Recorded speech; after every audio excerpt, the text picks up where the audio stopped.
Hello and welcome to a panel discussion on the Hindu-Muslim polarization in the Lok Sabha elections in Telangana. Today I have with me R. Ravikant Reddy, the political editor, Telangana, and special correspondent Syed Mohammad with me. We will be discussing the communal polarization, how it has worked in favor of the BJP, and how the Congress and the BRS took on the BJP in this communal polarization.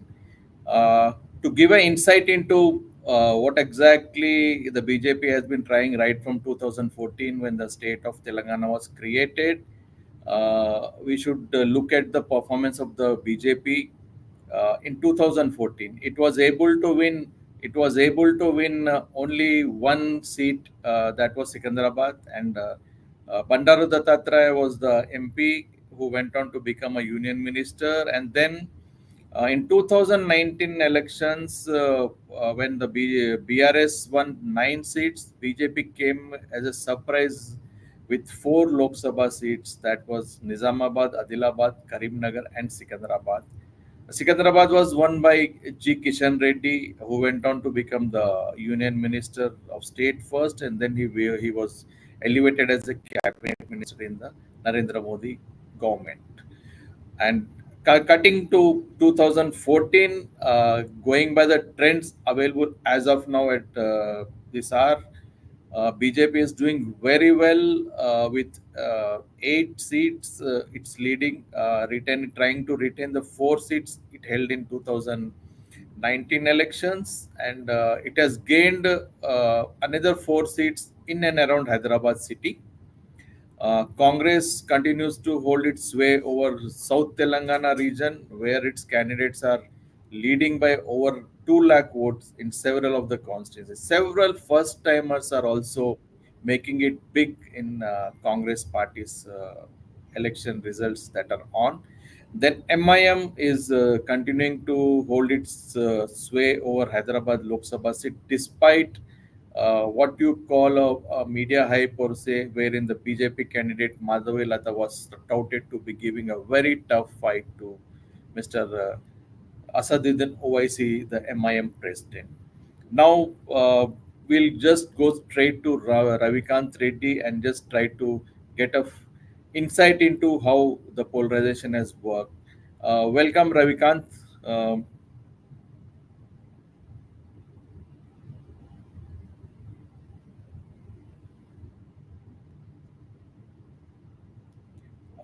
Ravikant,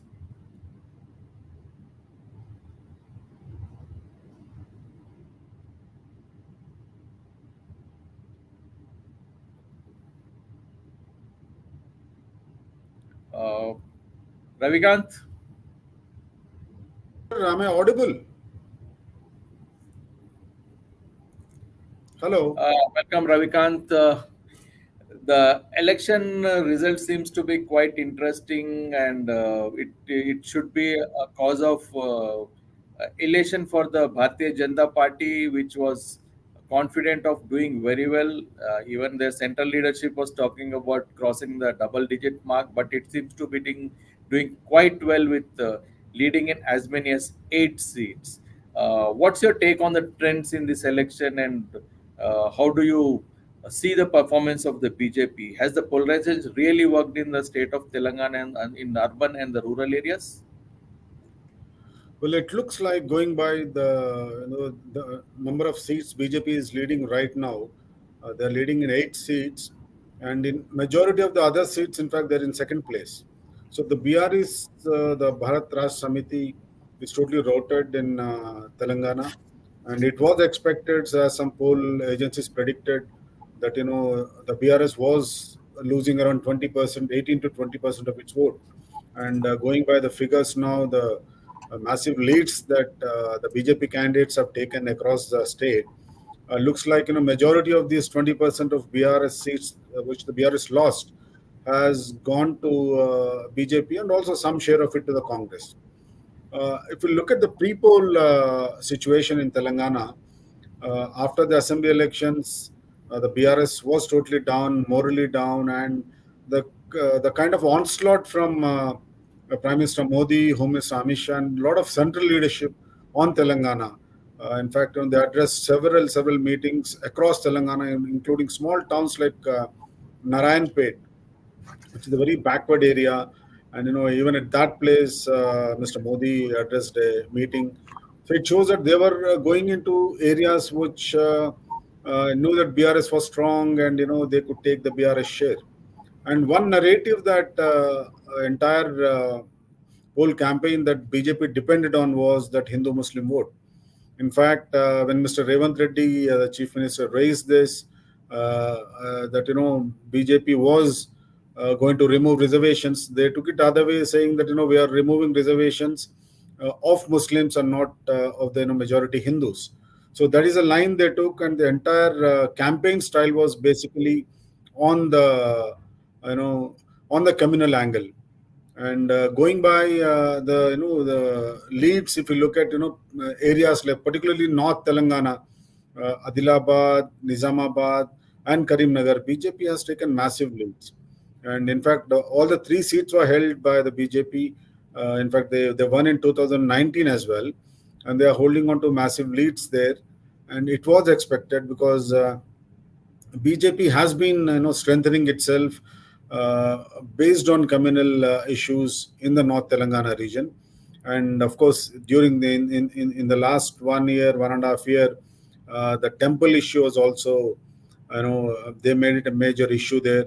The Sri Ram temple, the construction of Ram temple, and Mr. Modi's Charishma. I think you can always say that Mr. Modi had some kind of sway on the Telangana voters, particularly the youngsters. If you look at the kind of people who attended Mr. Modi's meetings, majority of them were youngsters, below 25 or below 30 voters, and also the first-time voters. First-time voters in the urban areas, first-time voters in the rural areas. They were all actually rooting for Mr. Modi.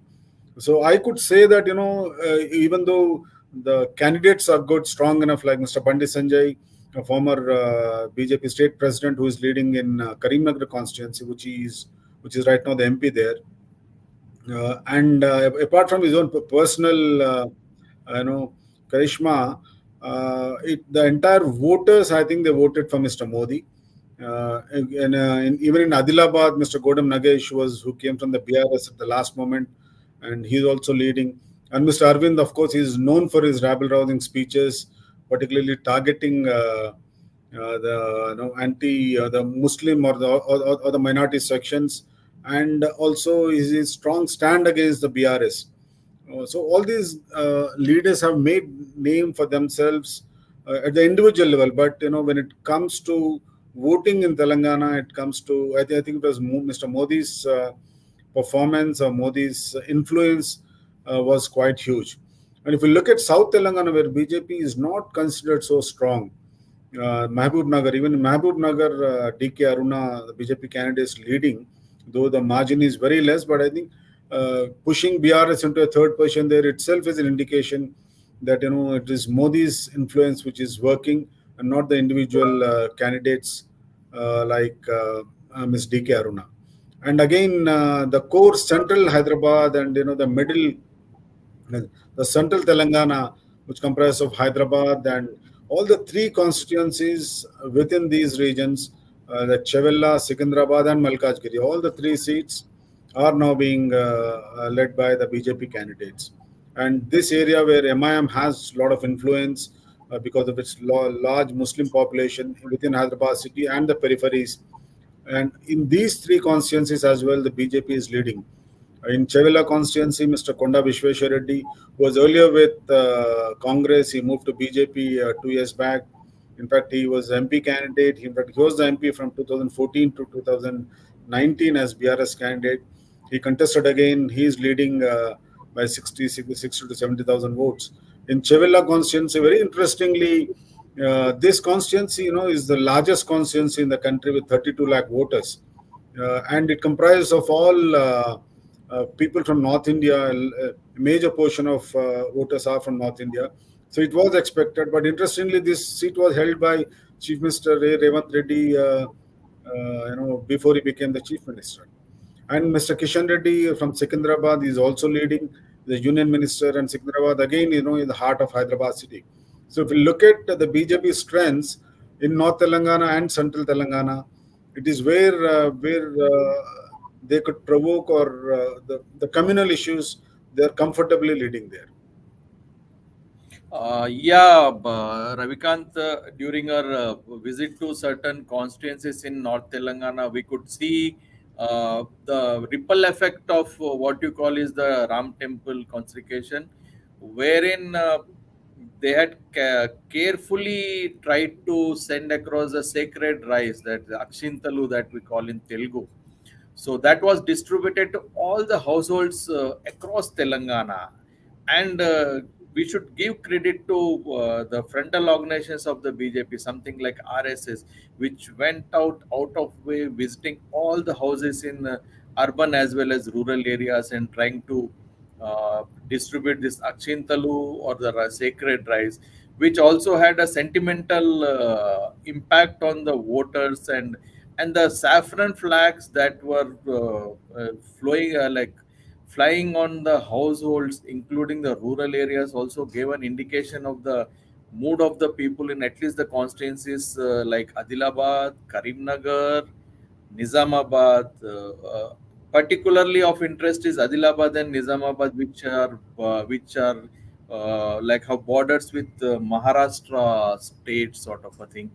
In such a scenario, one interesting thing is the polarization attempt by Prime Minister Narendra Modi and Union Home Minister Amit Shah, particularly during their election rallies in the rural parts of the state, really targeted the Muslim community, saying that they are all determined to do away with the Muslim reservations and only to help the other communities, sort of a thing. I think this narrative also worked with the voters in the rural parts of North Telangana constituencies, and the margins that the leads that the BJP candidates are getting in Adilabad, Karimnagar, Nizamabad, Medak, then Malkajgiri, Sikandrabad, Chevela, and Mehbubnagar show that BJP is trying to make great inroads into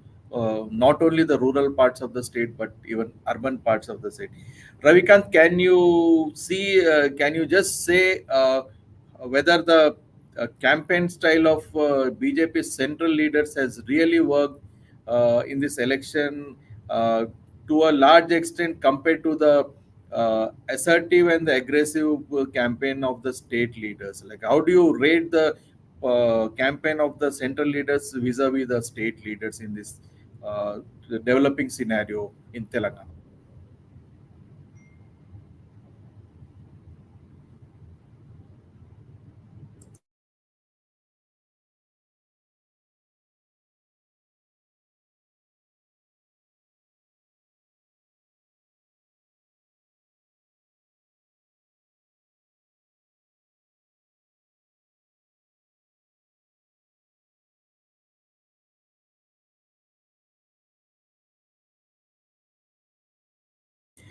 Ravikant, you are mute. Can you unmute yourself?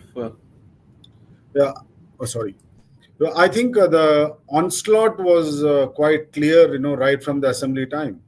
The central leadership of the BJP was here for almost 30 public meetings, including Mr. Modi and Mr. Amit Shah, who addressed more than 10 meetings together in Telangana, and including very remote small places like Narayanpet and Nagar Karnool. So these were the areas which no one could actually think of, BJP leaders, national leadership coming and addressing public meetings. One reason they came to these areas because they saw a huge gap with the BRS going down, and they thought, this was a great opportunity for them to ensure the BRS vote, that vacuum that BRS has created, could be filled by the BJP, and this really worked. And if you look at the campaign styles, the Mr. Modi completely attacked Mr. Assaduddin Owaisi, his central figure in Hyderabad, heading the Muslim leadership. He's considered the leader of Muslims, not just in Hyderabad, but across the country. He's the face of Muslim leadership in the country now. So he attacked him. In fact, all the leadership of the BJP targeted Mr. OIC, then tried to divide people on the communal lines, and this really worked. And this was not overnight. If you look at what BJP did, the Sri Ram Shobhayatra and Hanuman Shobhayatra, which were very small affairs a few years ago, are now held across the state, even in small towns. And if you go to small towns like Nizamabad and Adilabad, you see hundreds of thousands of youngsters, below 30 guys, attending them. This was never the case earlier. So BJP ensured that they created that vote bank among the Muslims and among the Hindu youngsters. And if they were, and most of these voters, first time voters, or people from middle classes, and this IT sector who are educated. Very interestingly, this educated sector also got swayed by the BJP's slogan of this communal division, and it really worked for the BJP, and it showed the way Mr. Modi took the mantle upon himself to ensure that the local leadership also got into it.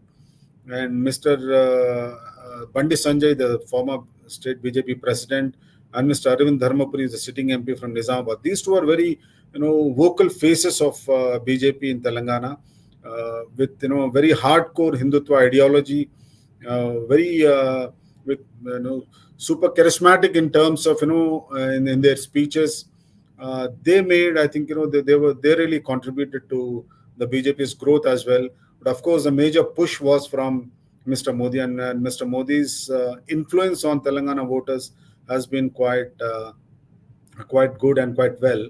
Despite the Congress opposition, Congress trying to expose Mr. Modi and Mr. Shah, pushing them into the corner, raking up the reservation issue and changes in constitution if they come back to power.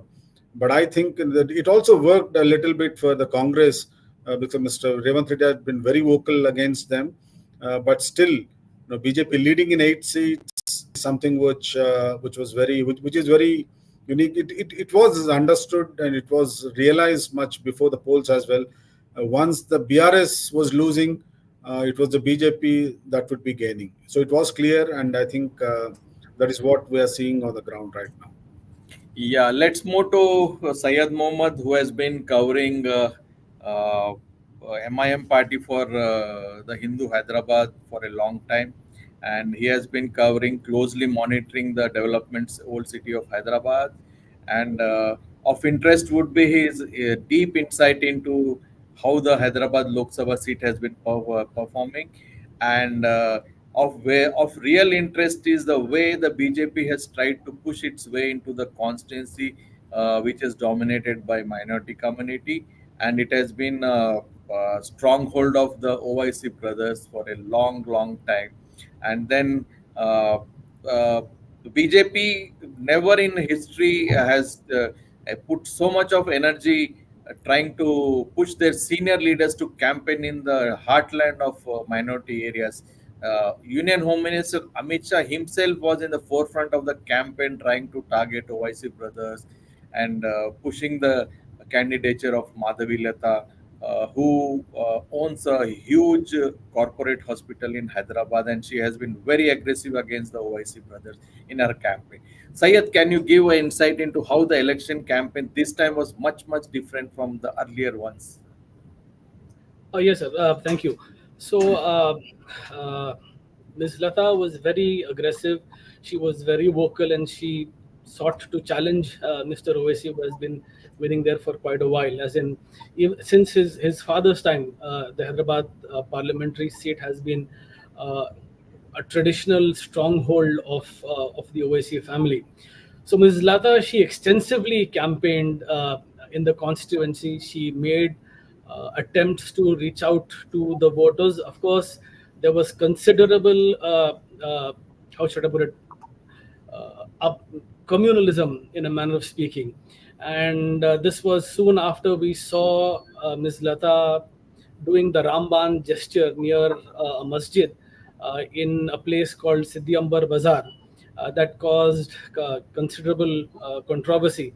A lot of people were unhappy with what had happened, and after that, we got to see the momentum increasing, as in the momentum of campaigning increasing. Slightly, from a different perspective, if we look at things and if we look at the trends we see thus far.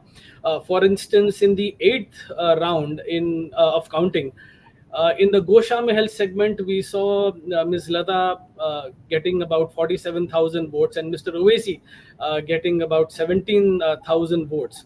And in Yahudpura, we have, Ms. Lata getting 22,000 votes and Mr. Owaisi getting nearly 27,000 votes. And Charminar and Bahadurpura segments also, we see the margin between Mr. Owaisi and Ms. Lata increasing. So that gives us an idea of the trends we see in voting patterns, as well as the demography in those assembly segments. Back to the Ramban thing near the Siddhyambar Bazaar. We also saw that was spoken about in public meetings extensively. And on the other hand, we saw Mr. Owaisi going extensively campaigning, door-to-door campaigning. And as a part of his campaign, we also saw him visiting beef shops, which didn't go down well with Ms. Lata, and she lodged a complaint. But the polarization has been from up top, like Mr. Ravikant Reddy said. Muslim reservations were, of course, an issue, but this is not new. We saw this being talked about by the BJP leadership, and there were promises of removing Muslim leadership because the BJP leadership believes that these are based on religion. The reservations are based on religion, whilst the MIM and those who bat for the Muslim reservation say that this is not based on religion and it is based on socio-economic backwardness. So they have been talking, as in the BJP leadership for quite a while has been talking about removing Muslim reservations. Then we saw the Guspeti remark, which was talked about again in public meetings. So it's more of a trickle down thing that we are seeing, and also the fact that the criticism of parties slightly in a different vein, or should I put it, is that much of it was done in the local language, which is Dakhini. So we saw Mr. Owaisi speaking against, or rather criticizing, Mr. Modi and the BJP in Dakhini, and we saw the Prime Minister, Mr. Modi, saying MIM Nakko, TRS Nakko, Congress Nakko, which has an instant connect. We saw that as well during the campaign. Yeah, Syed, do you see this aggression by the BJP towards the Hyderabad Lok Sabha seat as a beginning of its determined bid to make huge inroads into this sensitive constituency? How do you see this bid actually? So the BJP trying to unseat the MIM from the Hyderabad Lok Sabha constituency is not something which is new. It goes back to the time when the Hyderabad Lok Sabha seat was much larger and the winning margins between candidates were much slimmer. The MIM has been representing Hyderabad Lok Sabha constituency since the time of Mr. Asaduddin Owaisi's father, who was Mr. Salahuddin Owaisi, I think since 1984. And there was a time when Mr. Salahuddin Owaisi had, as in the key challenger was Baddambal Reddy from the BJP, who sought to challenge Salahuddin Owaisi. We also had political stalwarts who later went on to become the Vice President of India, Mr. Venkaiah Naidu, in the early 1990s, who sought to challenge Mr. Salahuddin Owaisi. So, of course, the winning margins back then were much slimmer. For instance, the winning margin in 2019 was about 2.8 lakh or 2.7 lakh, whereas the margins back then, when Salahuddin Owaisi was fighting the elections, was about 70,000, 60,000, something to that effect. So, Yeah. trying to unseat the MIM from the Hyderabad Lok Sabha seat is not new. while we did see Ms. Lata campaigning extensively, being extremely vocal, and also going to the extent of engaging with Muslim burqa wearing women in polling stations in a slightly different manner, which a lot of us would disagree with. We are seeing that Mr. Owaisi, the current trends show that Mr. Owaisi is leading by a very large margin. I think about 1.3 lakh votes at the moment. So that so far this has been the trend, and I don't think, and I think that Mr. Owaisi will win with a very large margin, Yeah, yeah, yeah. or Thank rather with you. a very comfortable margin. Yeah, thank you, Sayed. Let's quickly move to Ravikant Reddy and one final question to Ravikant. Uh, what does this increase in the vote share of BJP mean for the politics of Telangana, Ravi? And then is it a serious setback for the BRS? One interesting aspect that I could see during the assembly election was while the minority community had strongly backed the BRS during the assembly elections in 2018, coming down to 2023 assembly elections, the minority vote seems to have translated and transferred to the Congress party. And now that there is a huge polarization and the Hindu votes, majority vote seems to have gone to the BJP, where does the BRS stand in this entire scenario? Can you quickly give an insight and we'll wind up the discussion? Well, I think BRS will be here, will be a force to reckon with. There's no doubt about it. But the large slide in their vote share compared to 2023 assembly to now. In 2023 assembly, in the last assembly elections, they got around 37.7% of votes, and now, according to the latest poll predictions and going by the trend now, they're going to lose around 18%. 18 to 20%, and this major portion of this is going to BJP. Whether BJP will consolidate that vote in the future, it's difficult to say now, because if you look at 2019 elections as well, in the assembly elections, 2018 assembly elections, BJP polled just around 9% of, or 6.8 or 7% of votes. But when it came to just 2 months after, 3 months after Parliament, when the Parliament elections were held, BJP got 19% of votes and bagged 4 seats. And now in the 2023 assembly elections, BJP got an impressive 14%, from 6 to 14% they secured, and they won 8 seats. But the problem is, again, interestingly, if you, in the 18 elections, when BJP secured this majority of increased their vote share, both the BRS and the Congress were very strong. So now, BRS looks totally down. It may not win any seat, or even if it wins, it could end up with 1 seat, which is Medak. And the way the BRS is going down, the BJP might gain, but ultimately, when as long as Mr. KCR is leading and he continues to hold on to the BRS party and his strategies to strengthen itself, it would be quite difficult for the BJP.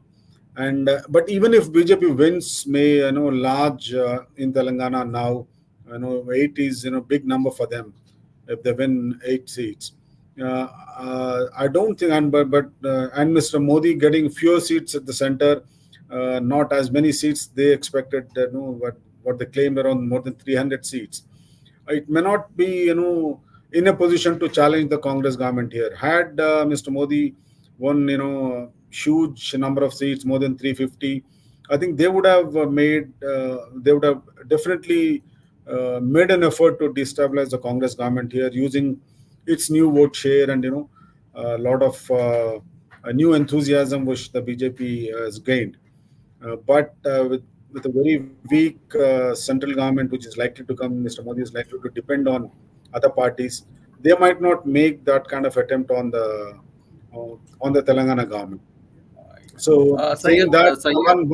one interesting thing I would say is, it all depends. BRS now has 39 MLAs.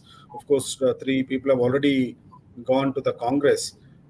Interesting question is, how many of these BRS MLAs will stay with the BRS, and how many will move to the BJP and Congress?